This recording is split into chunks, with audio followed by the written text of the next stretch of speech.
Wait. Okay, we're live. Hi guys, welcome back to another edition of That Sugar Show. And we are live with Corin Thompson and myself, Emma Maguire. And we have today an amazing guest lined up for you. He is probably someone that doesn't need much introduction in this field. He is Jimmy Moore, the amazing Jimmy Moore of Livin' La Vida Low Carb. He is obviously the host of the podcast and just celebrated his 1,000th episode actually. So a massive congrats again on that, Jimmy. He's also the best-selling author of now 3 books, so Cholesterol Clarity, Keto Clarity, and his brand new cookbook with Maria Emmerich, which is the Ketogenic Cookbook, which is absolutely beautiful. And for anybody looking for recipes with regards to ketogenic, low carb, etc., that has to be your go-to book. He also obviously has his own personal journey and a personal story, and that is what we're going to be talking to him about today.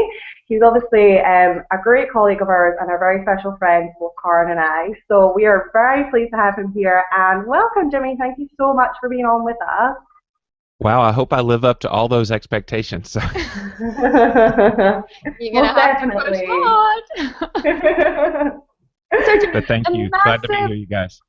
awesome, a massive congrats on your 1,000th show. I mean, how absolutely spectacular. Did you ever imagine that it was going to get to this point when you started? How many years ago? It was in October of 2006 we started the Live in La Vida Low Carb show, and I started it sounding like a robot, uh, and eventually I guess got pretty good after 1,000 episodes. Amazing. It's one of my absolute favorite shows, and you can catch it. You can go visit Jimmy's site. We will be posting the links and everything as soon as we're done.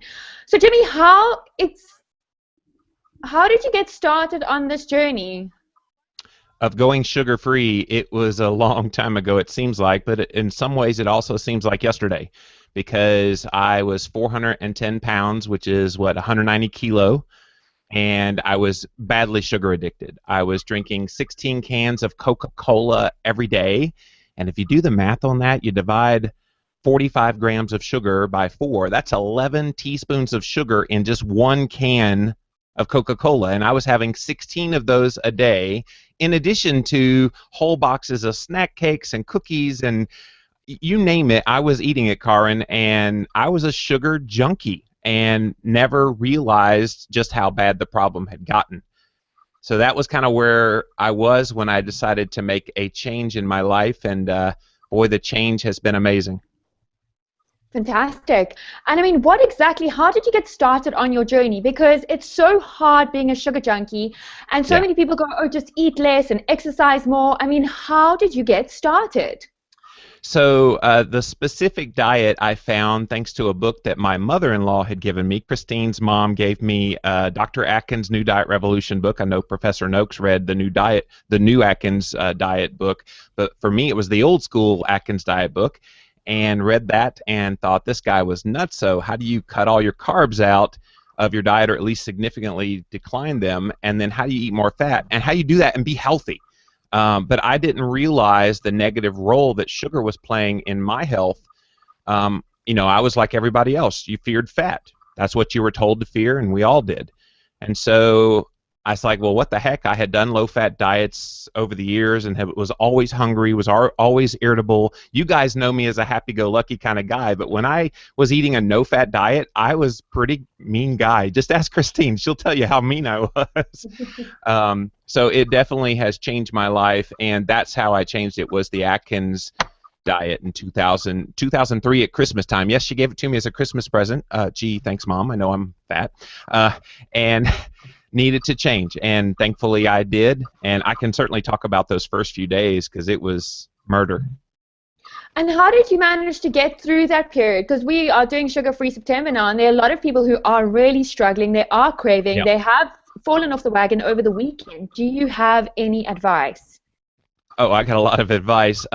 I can recall, I started January 1st, 2004 was my journey, and I can remember, Karin, 16 cans of Coca-Cola, whole boxes of snack cakes and cookies and all this stuff every day, then suddenly 20 grams of carbs and hardly any sugar at all. Yeah, that hurt.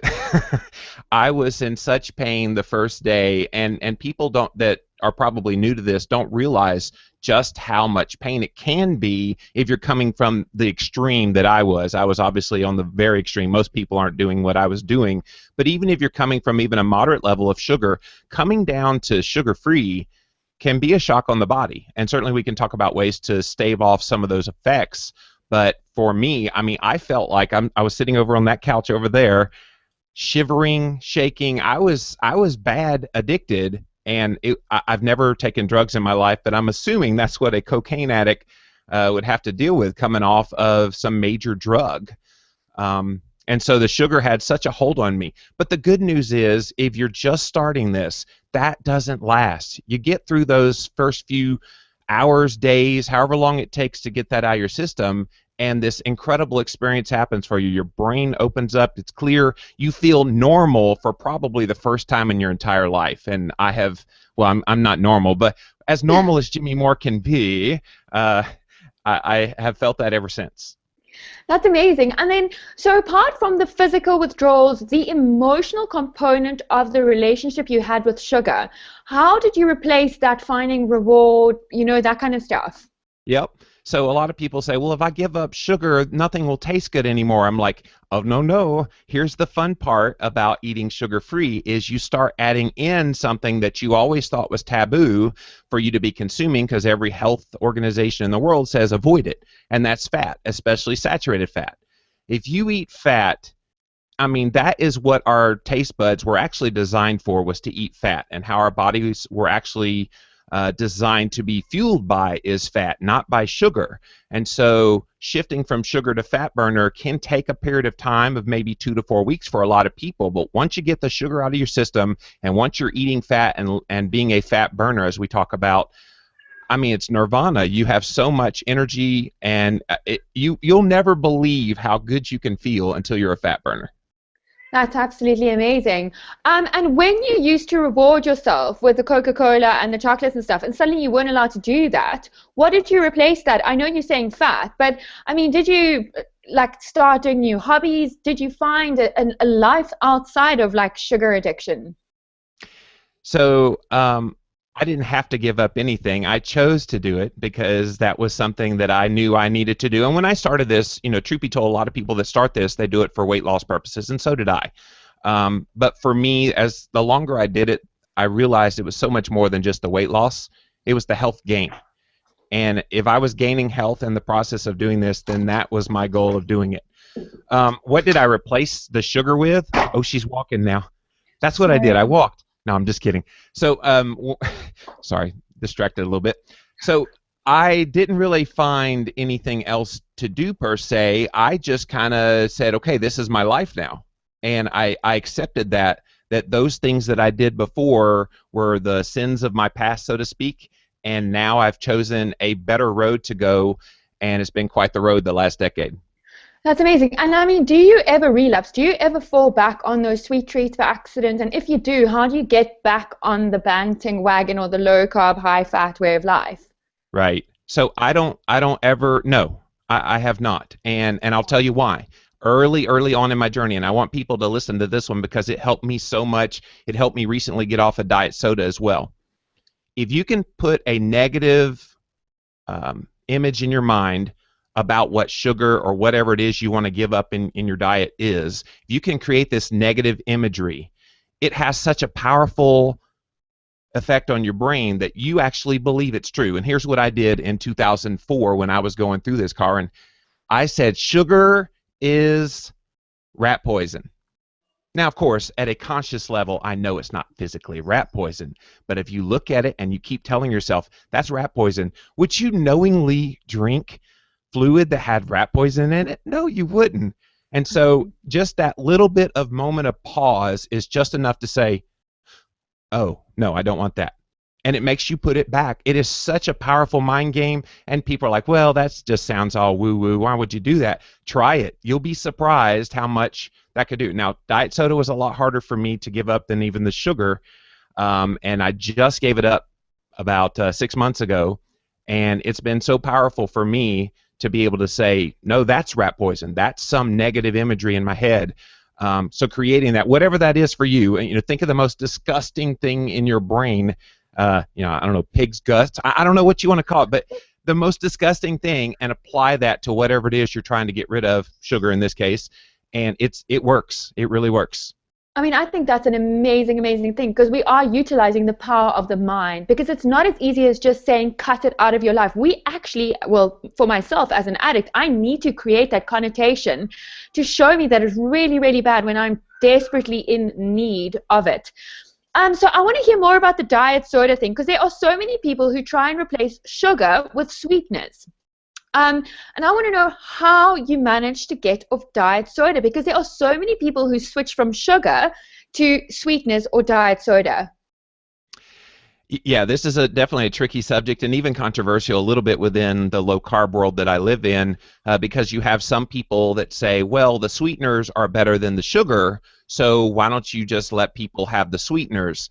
And to start off, I'm actually in favor of some sweeteners to get people. I mean, I was 16 cans of Coca-Cola. I went off of that onto 6 cans of diet soda a day. That was a good lateral shift over that made a big difference in getting me off of sugar. But I think in doing that, I actually let the addiction to the sweet continue for a very long time. I mean, I've been doing this over a decade now, and I just gave up the diet soda, hopefully for good. I think so, for good this time. But it's one of those things that, you pick your poison. Sugar has its own problems, but the artificial sweeteners aren't without some kind of fault as well. So don't think, and I know you guys are advocating this very strongly in your program, don't think just because you're not eating sugar that gives you license to now have the sugar alcohols and the Splenda and all that. You really have to realize that those have consequences as well, including diabetes and some other, and obesity and other things that you're trying to absolutely avoid by giving up sugar. Don't kick yourself in your butt by doing that as well. Absolutely. And I just honestly thank you so much for your honesty in sharing this journey, and sharing about your difficulty with it as well, because I think for people to be able to identify with real people is such a massive shift towards empowering themselves. But I want to talk a little bit about the books that you've written. Can you take us through that? How it came about, what it's about, all of that? Yeah, so after I lost my weight in 2004, I went to see my doctor. I said, man, he's going to think I'm just this awesome rock star patient. Lost 180 pounds, came off of all my medications. I was on medication for high cholesterol, high blood pressure, and breathing problems. And so I went in, and he said, oh, wow, you lost a lot of weight. Yeah, how'd you do it? I said, the Atkins diet. And he said, oh, we got to check that cholesterol. So I'm like, okay, I have nothing to hide. Let's check the cholesterol. And he checks it, and it comes back. The triglycerides were in a really good place. They were 43 in American terms. I think 0.4 is the conversion. And then for my international friends, and then HDL was 72, which I can't convert that one. Y'all help me out with there. But I mean, it was just amazing numbers. But he was like, you need to be on a statin drug again. And I'm like, what is the problem? He was looking at total cholesterol and LDL cholesterol as the only indicators in my heart health. So I said, no, there's something greater to this cholesterol story. So I started really digging deep into this, and just gained a lot of information over the years, talking to different people on my podcast about this. So a publisher came calling in 2013, or 2012, excuse me, and said, we want you to write some books for us. And so I actually wanted to write the keto book first. But they're like, nobody's interested in ketosis, and there's a great story behind that in a minute. But they said, what about the cholesterol one? I said, oh, definitely. I definitely want to get that out there. So that's where Cholesterol Clarity came from. And, people have really enjoyed hearing the truth about cholesterol. And so that was 2013. Yeah? No, and go on. It's amazing, okay. Yeah? And then 2014 came around, and I said, can I please write that ketogenic book now? And they're like, well, okay, but we don't think it's going to be that big. It's like a niche topic right now. Nobody's really interested in that. They're more interested in paleo. And I'm like, well, I'm interested in paleo, but I'm interested in keto paleo. So they said, okay, write the book. So we put that book out last year, and in a week's time, it sold more copies in 1 week than Cholesterol Clarity did the whole first year. So needless to say, they quickly became fans of the ketogenic diet. So 2 weeks later, they said, can we have a cookbook? And so I said, well, and my co-author on cholesterol and keto clarity is Dr. Eric Westman out of Duke University in Durham, North Carolina. And I said, unfortunately, Eric burns water. So we need to get somebody that knows how to cook and make recipes. So I asked them if I could get another co-author that does recipes very well, and that was Maria Emmerich, and she helped co-author this beautiful book here. It's our new one that's now an international bestseller, doing really, really well, but we're real proud of that. More information than even what we put in Keto Clarity in the front matter. We have a lot of information that we didn't, including a lot of the stuff that's happening over there in South Africa right now. That's absolutely amazing. And I mean, I can't wait for us to be able to get our hands on that. What are the top recipes in that book that people are sharing and loving and making? They're loving everything, but I think a few of them, I've seen a lot of pictures on Instagram, people posting the zucchini tots recipe. Wow. So it's like tater tots, except it's made out of zucchini. Do you guys have tater tots in Scotland or South Africa? No? No, Okay. what is that? It's an American thing, I guess, but it's like potatoes. It's just like a little miniature potato type thing, and anyway, you can cook them up with zucchini, and it works just the same.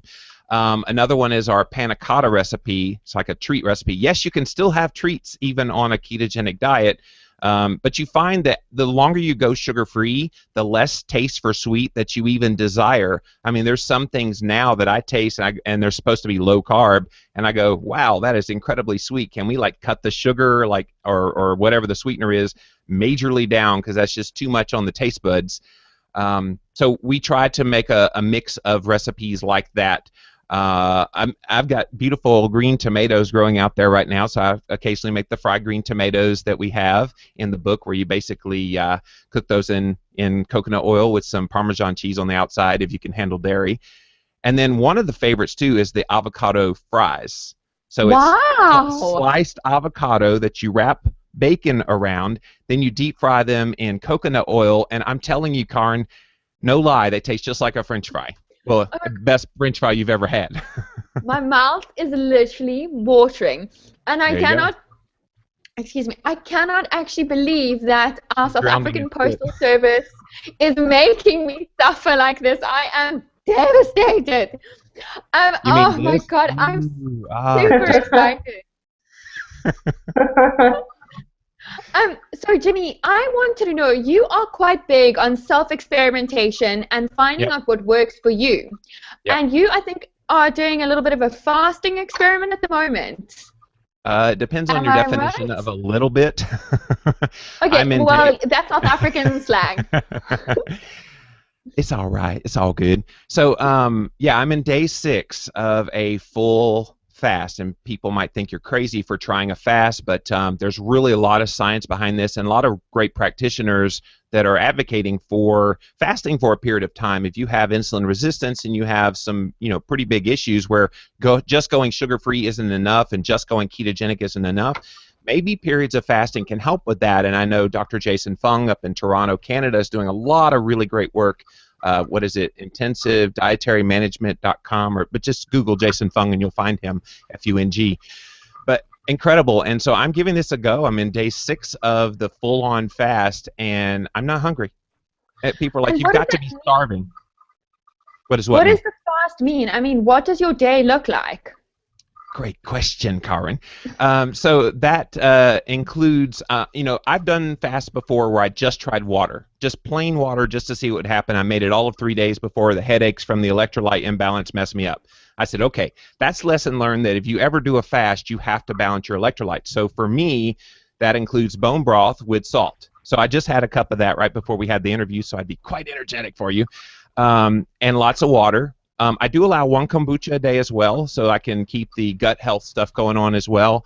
And it's been great. I mean, that's pretty much what I eat for the whole day. It's less than 100 calories, which I'm not trying to get anything. And it's all liquid right now. So, yeah, it's a neat experiment just to see what would happen. People can't imagine going a meal. If they miss breakfast, oh, no, I'm going to starve. Okay, well, I'm in day 6 of a full-on starve. It's not really starving. But this fast has just opened my eyes, and I plan on trying this maybe 2 weeks before I give it up, because I've got a lot of traveling coming up, and it's really hard to fast when you're traveling. So. Absolutely. Can I just chime in really, really quickly, Karen, just to Yes. touch a little bit more on the fasting, if that's okay, Jimmy. Sure. I actually just shadowed with Dr. Fung a few weeks ago Yep. in Toronto, and I was literally, I mean, we all saw him present in South Africa, and he spoke about having patients on fasting for 2 weeks. And I don't know about you guys, but I don't know if I truly believe that he actually got people to do this for 2 weeks. I sat in, I saw his patients, and genuinely, there were people there who were fasting 2, 3, up to 4 weeks. And the one thing I wanted to ask you, Jimmy, because this is what I kept seeing consistently with the patients. So, Yep. one sort of day 1 to 3, everyone was, they kept saying it's awful.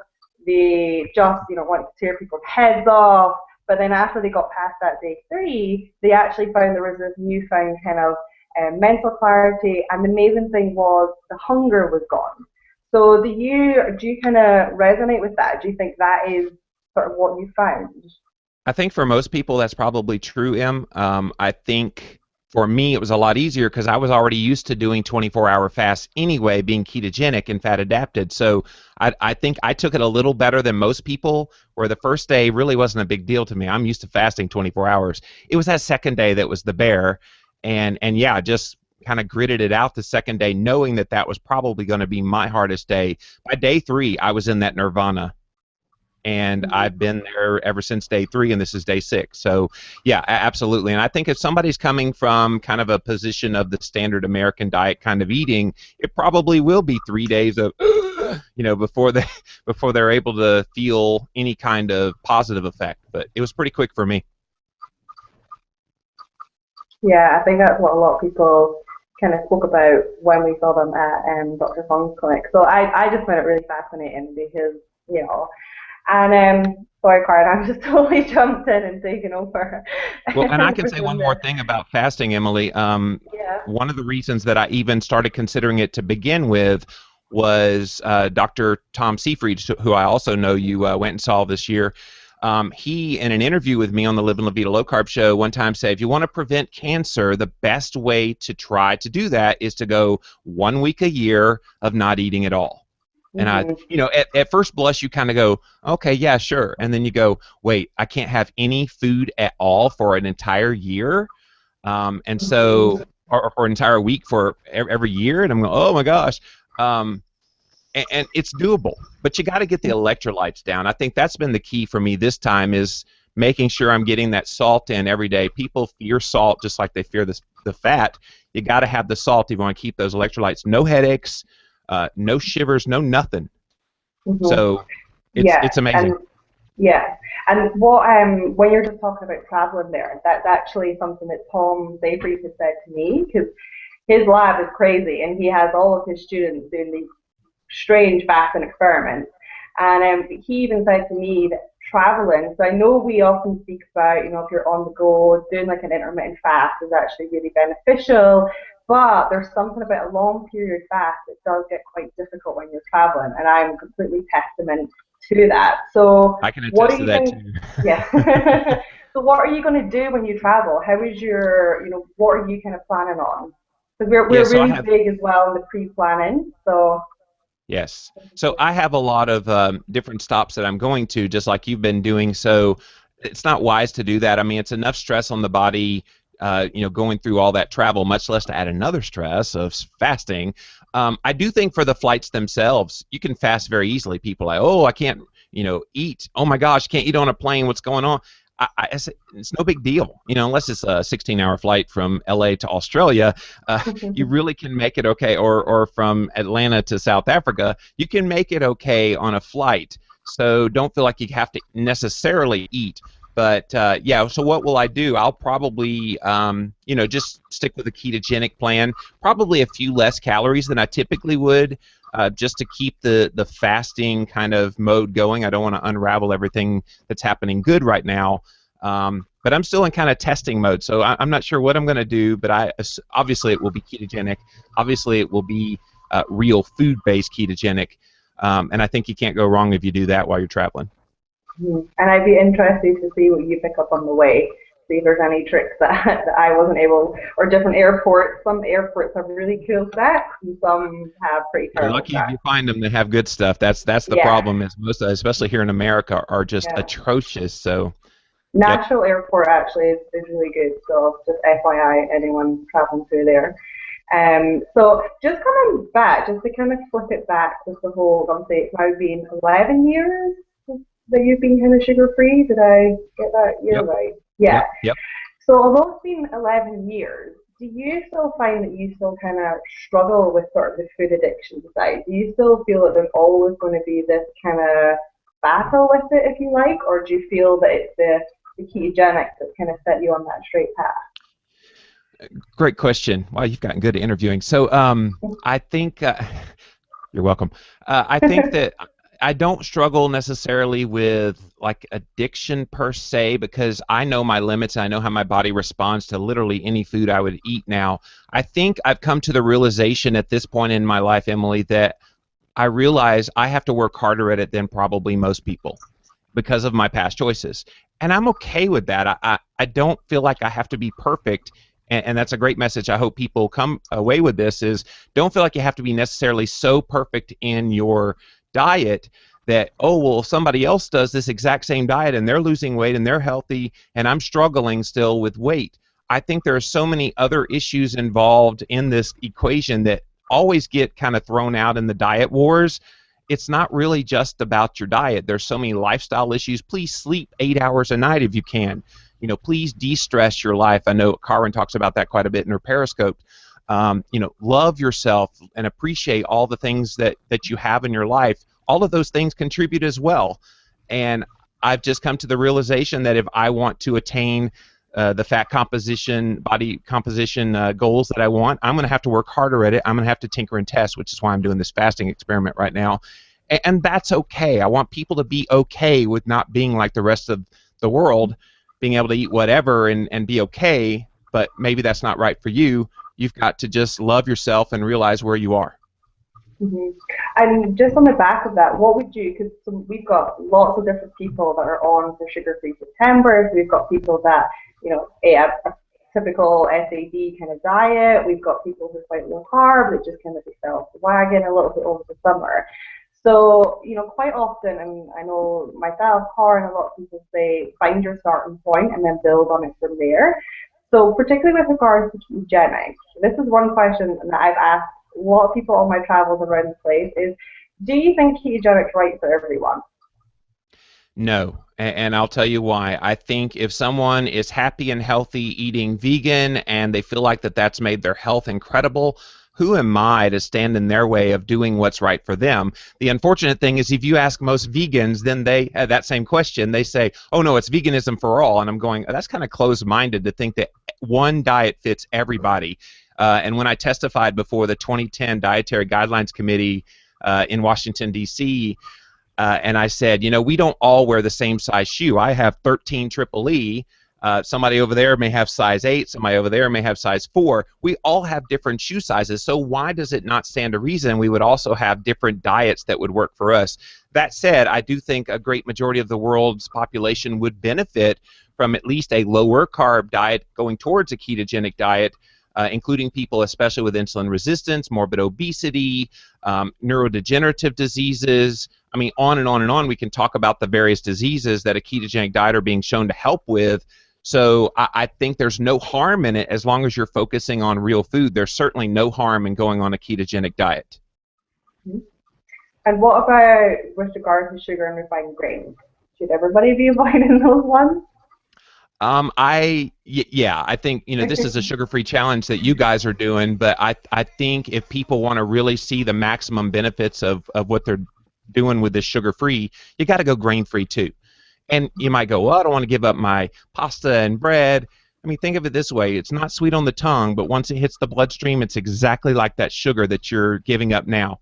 So if you want to really make this work really well, sugar-free is a great step. If I'd given up those 16 cans of Coca-Cola, I would have seen some benefits, but I wouldn't have seen all the benefits that I did see in 2004 when I did this. So yeah, absolutely, sugar-free, grain-free, and then some people can tolerate some starch and some people can't. So it's like another one of those tinker and test and see how you do.